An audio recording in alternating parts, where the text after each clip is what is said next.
Caríssimos, minhas saudações a todos aqueles que participam mais uma vez de um dos nossos encontros desta série semanal Registros sobre Registros, desta vez indo para a nossa sessão de número 409.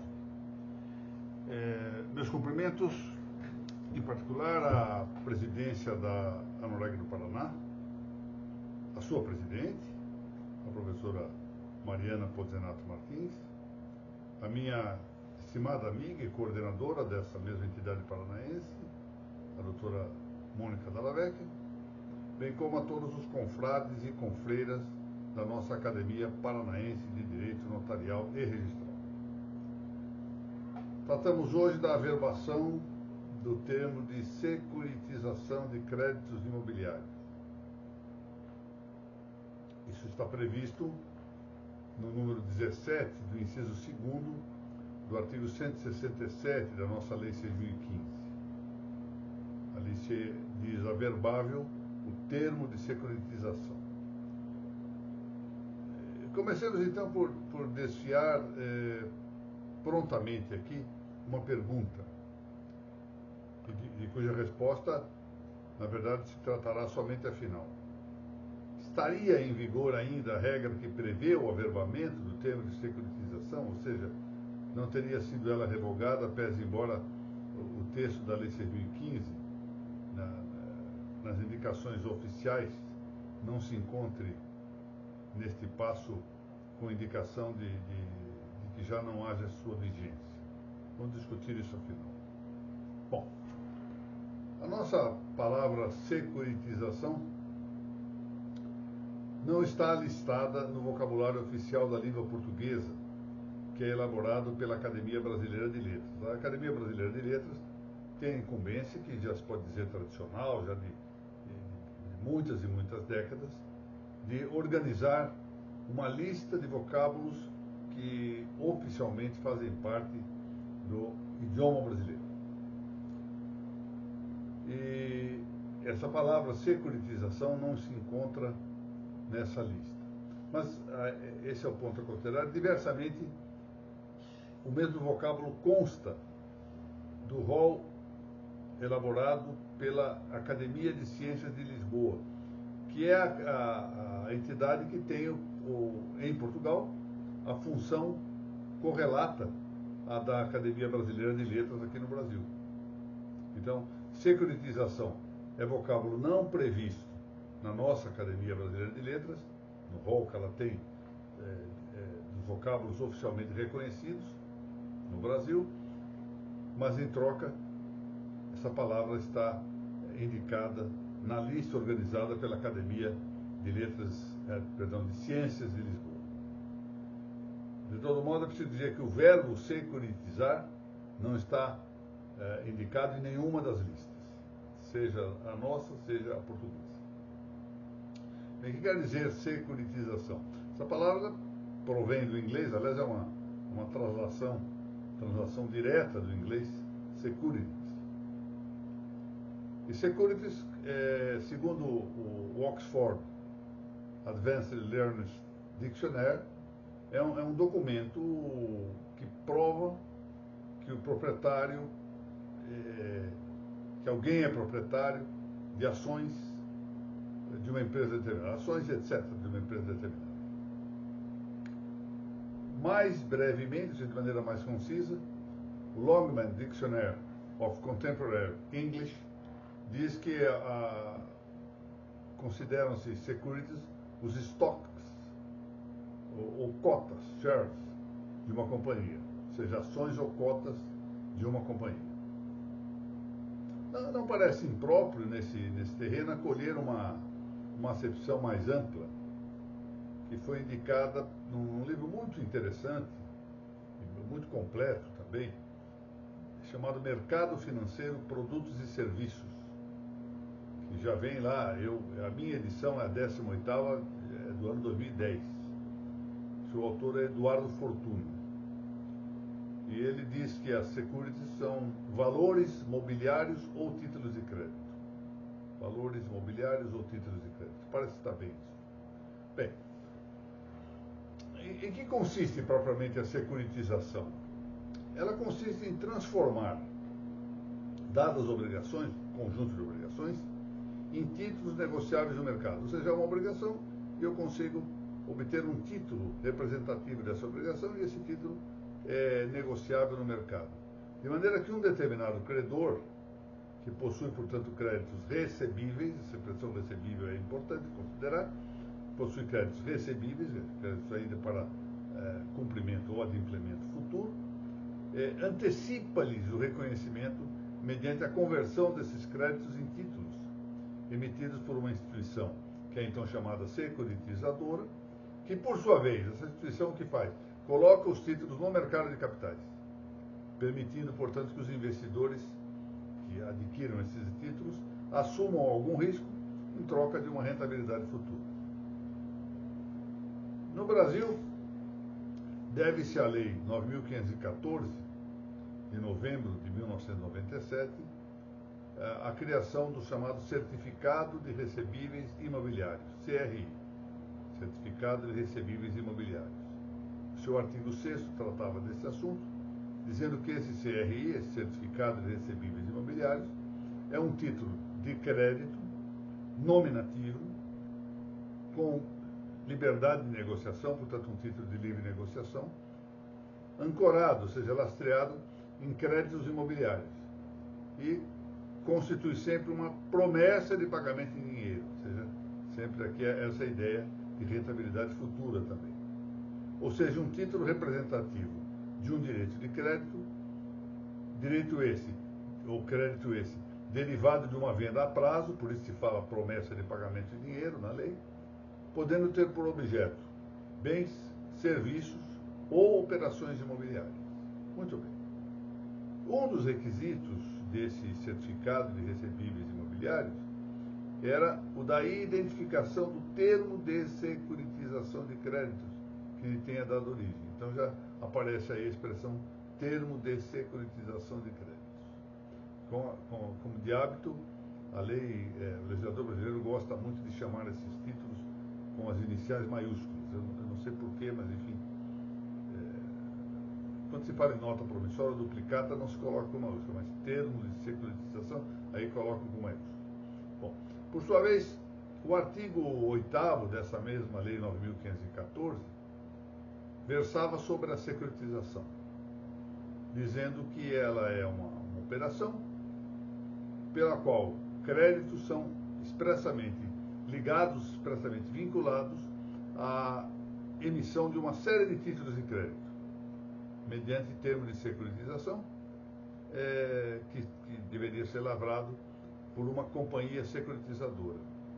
E no artigo seguinte, esse era o artigo 8º, no artigo 9º dessa Lei 9.514, vinha então tratado o assunto do regime fiduciário, dizendo então que a companhia securitizadora poderá então implantar ou instituir o regime fiduciário sobre créditos imobiliários, a fim de lastrear, ou seja, dar base, dar ancoragem à emissão de certificados de recebíveis imobiliários. E o agente fiduciário havia de ser, então, uma instituição financeira ou uma companhia autorizada para esse fim pelo Banco Central do Brasil. Bom,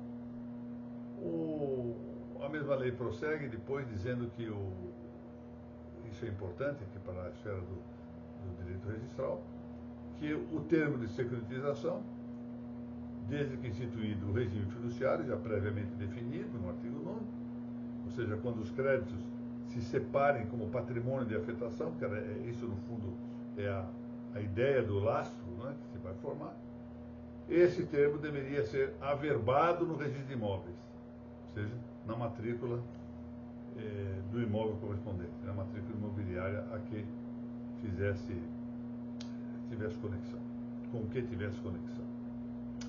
Esses dispositivos, importante dizer, foram todos revogados pela medida provisória 1103 de 2022, medida provisória essa, 1103, que depois se converteu na Lei 14.430, de 3 de agosto de 2022.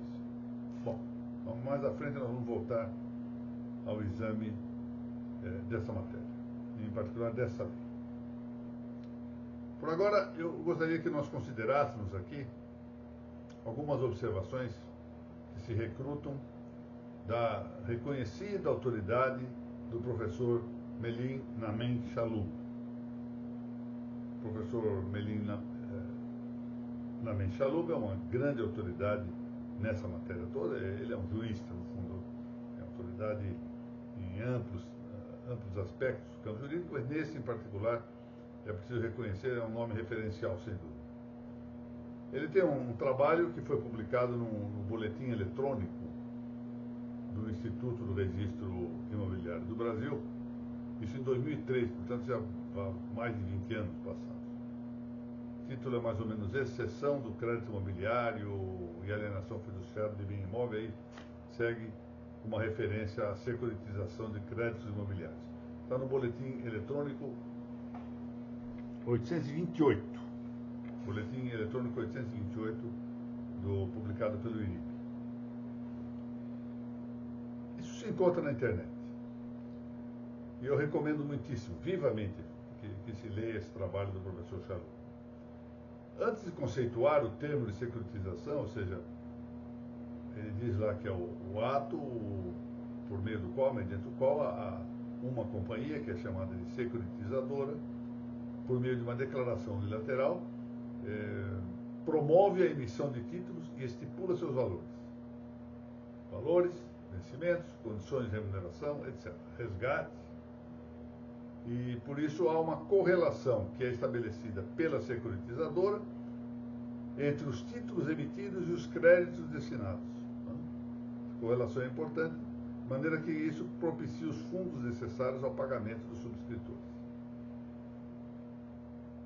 E o professor Melim Chalub diz que a palavra securitização indica as operações que vinculam valores mobiliários a determinados direitos creditórios. De tal maneira que securitizar um crédito é, ao fundo, representá-lo por um título ou valor mobiliário suscetível de negociação no mercado.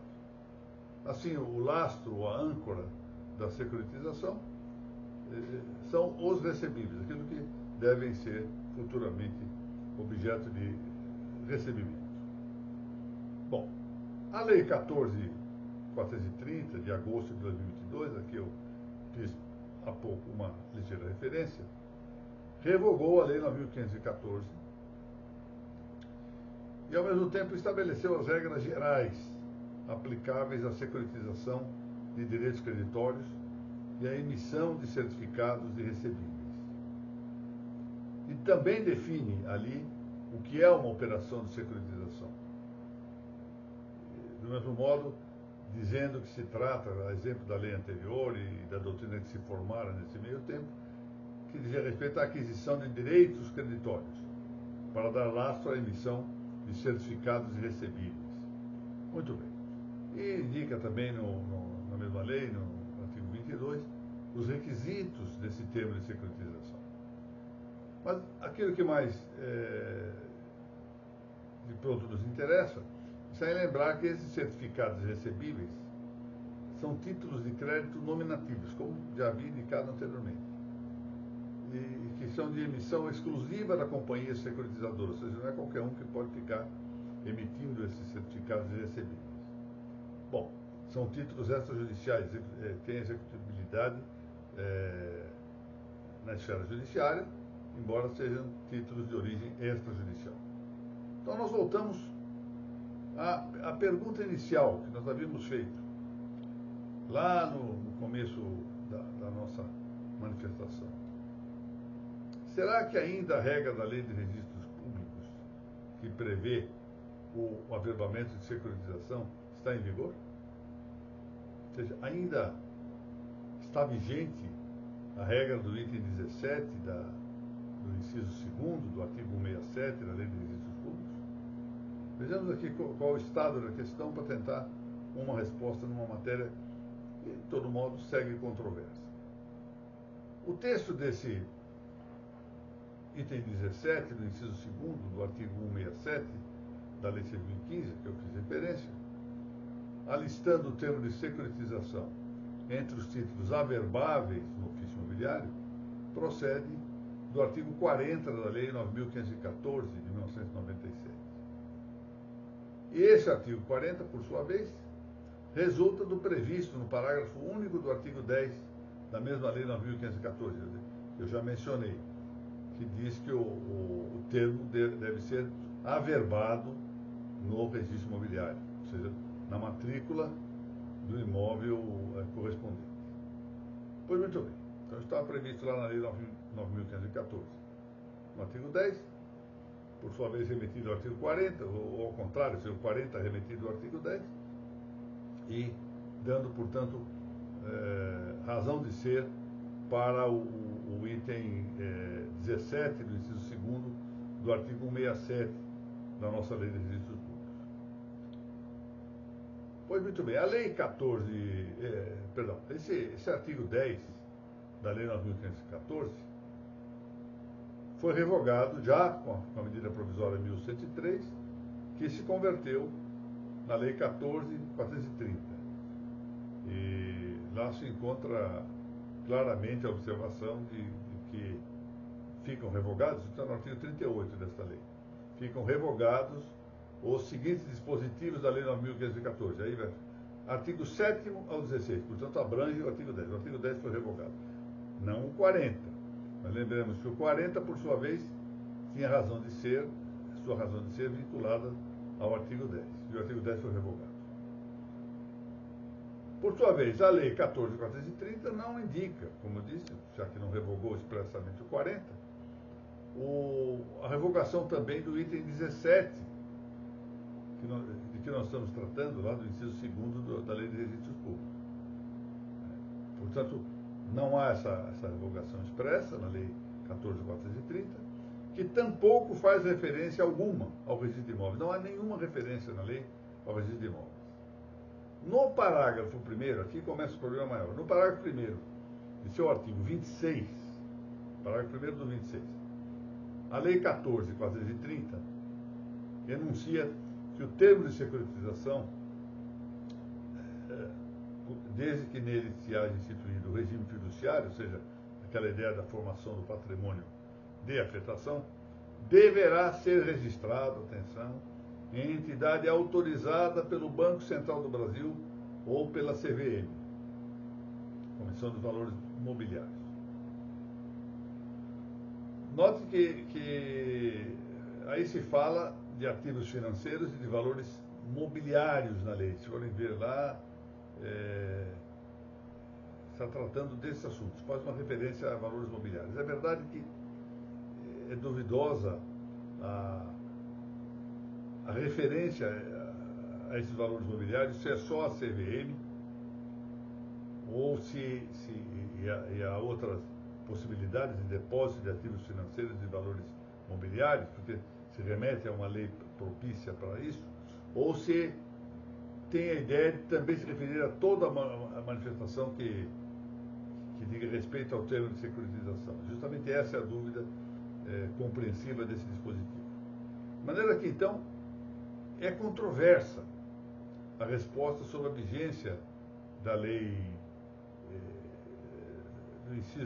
do item 17 do inciso 2º do artigo 167 da nossa Lei de Registros Públicos, diante de todo esse cipoal normativo.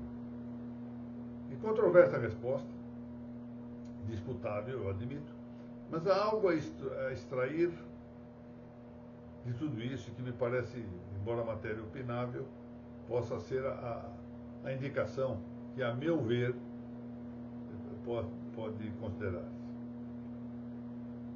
Não há expressa revogação do dispositivo que prevê o averbamento do título de securitização no registro de imóveis. Teria sido simples para o legislador, ao revogar a Lei 9.514, revogar também o artigo 40. Ou dizer claramente que revogava o número 17 do item 2º do 167 da Lei de Registros Públicos. Mas não.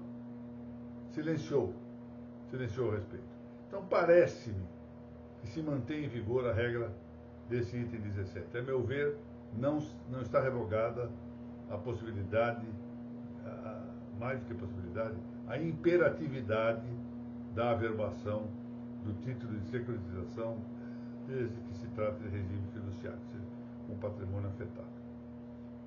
É isso que penso, em resumo, acerca dessa matéria. Aqui ao encerrar essa exposição de hoje, quero, de par com a renovação dos meus cumprimentos àqueles que participam desta nossa audiência, agradecer mais uma vez à presidente Mariana Pozenato Martins, a coordenadora acadêmica Mônica Dalla Vecchia, ambas da Noregg do Paraná, bem como meus confrades e confreiras da Academia Paranaense de Direito Notarial, acrescentando que eu devo, para minha honra, estar em Curitiba, a Escola da Magistratura, a Academia e a Noregg vão realizar um encontro, acho que é dia 2 de abril, salvo engano, no Tribunal de Justiça do Paraná, e lá para duas coisas: assinar um termo de convênio firmado entre a Academia Paranaense de Direito Notarial Registral e o Centro de Estudos de Notas e Registros da Faculdade de Direito da Universidade de Coimbra, bem como inaugurar o curso de pós-graduação Lato Sensu, no nível de especialização, celebrado entre a escola, ou seja, em virtude de um acordo entre a escola da magistratura paranaense e a Academia Paranaense de Direito Notarial e Registral. Portanto, é o Paraná que há já algum tempo assumiu com reconhecimento nacional isso, o protagonismo no território brasileiro em matéria de doutrina de notas e registros, levando já para um plano acadêmico propriamente dito. Ou seja, vamos começar agora um trabalho que espero possa depois difundir-se para outras faculdades, não só do Paraná, mas de todo o Brasil, de cursos de pós-graduação, lato sensu e stricto sensu em matéria de notas e registros públicos. Mais uma vez eu cumprimento a todos e nos vemos, se assim Deus permitir, na semana que vem. Muito obrigado.